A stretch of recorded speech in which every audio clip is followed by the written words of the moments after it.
out here on a beautiful Saturday out in Central Square at a race shop that I haven't been to in 14 years. Nick Stadelman is with me right now. You might not know his name so much, but he is now a car owner. His son is going to be driving this year. He has driven himself before, and he may do something like that again. We're out at the Sean Beardsley shop. Nick, how we doing? Good, you? Not too bad at all. So, how did you get into this game? Did you drive? Did you hang out with the crew? I come from a long family of racers. My grandfather, Fred Knight, he raced for a long time. Brought a lot of guys to track championships like Donnie Wetmore, Ronnie O'Neill, Eddie O'Neill, Larry Webb, Randy Knight. You know, he's known around the ranks. So what was your first exposure? I mean, were you the kid getting dragged to the racetrack every week? I was stuck to my grandfather's pocket. Okay. When I was a kid. So you're one of the little kids we'd see that's right I'm there. I'm one of only 14 grandchildren that picked up the sport. Oh, didn't take with anybody else, huh? No. Were they smarter than you, or the other way around? Do you think that? I might be smarter than them.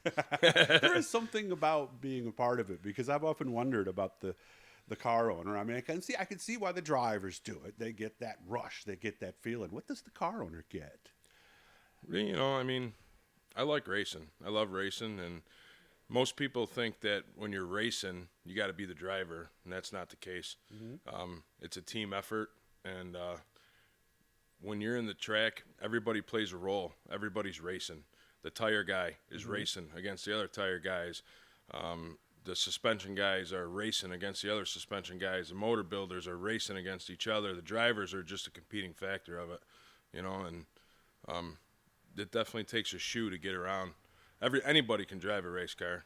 It takes real talent to get out there and dance with the best of them and, you know, put them where they're not supposed to be and do that one move that everybody's takes their breath away, you know. And just the car owner part, I miss driving. I like driving, but I'm focused on my kid, you know, and give Sean Beardsley a ride. He's a great shoe. I've learned a lot from him. Him and Chris Deaver, two smart gentlemen. You know, I just want to race. I can see that.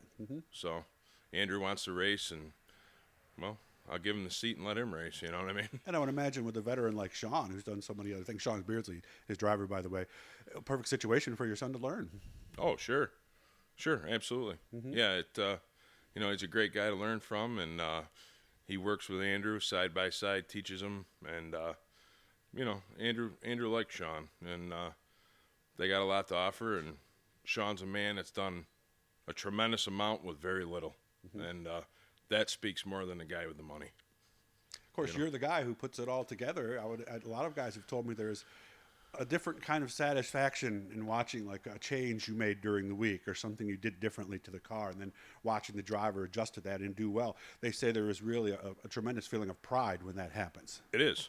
It definitely is. I mean, you got to do your homework. You know, races are won in the race shop. They're not won at the racetrack. You know, you got to understand the suspension geometry of it. And once you get the suspension geometry down, you understand bar angles and stuff like that, you're going to be good to go. But you got to know what adjustments do what to the car, and you got to be able to talk to it. The car will talk to you. I've heard a lot of people say that. Did you talk to the car when you were driving? Yep, yell at it, swear at it. Oh, you yell at it, okay. Yeah. Did you yell at yourself? Slam on the dash, hope it goes faster. Yeah, I've done Yell all at the that. driver a little bit too sometimes? Yeah. Oh, yeah, I've yelled at myself in the helmet before, yeah. Any chance you might get a chance to yell at yourself inside a race car again someday? Oh, yeah. Yeah, that's coming. That's coming. You know, Sean's going to race the Sportsman. Andrew's going to race the Rookie. And, well, we got another race car sitting outside. And, okay. It's definitely going to be, yes, I'm racing again, for sure. What's the number? 138. Why is that?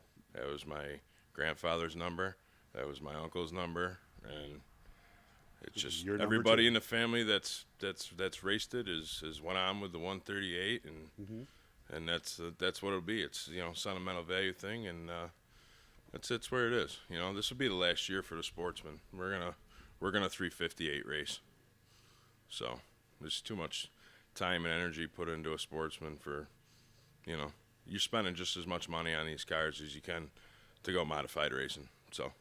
We wish you all the best. I know you're out there helping people out at Mr. Tire, so we thank you for being out there. Oh, yeah, they actually You know, they a lot of this wouldn't be possible. You know, Randy Knight's helped out a lot. Catherine French has helped out a lot.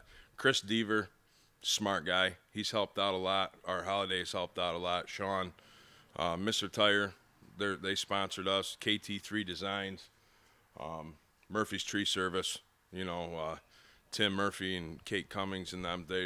They've all had a helping hand in this. There's a lot of money in this car, and there's a lot of people that believe in us, and it'll definitely won't be the same car that was there last year.